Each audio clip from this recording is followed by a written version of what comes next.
This one you have to kind of think about how this shape was created, and it might be good to look straight down,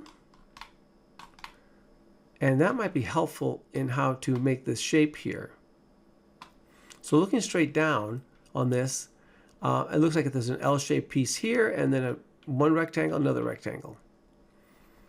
So L for line, I'm going to go line here, something like this, something like this, something like this.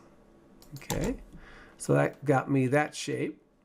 And then I'm going to do R for rectangle, kind of make one big rectangle, and then a smaller narrow rectangle like that.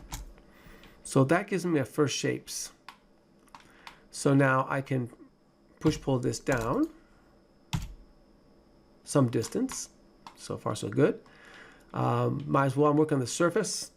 Let's go ahead and make a circle here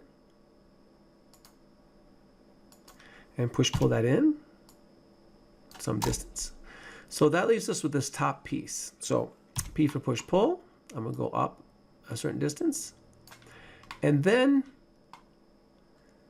there's two ways I can do this. I could bring this up and create an arc here and push it across.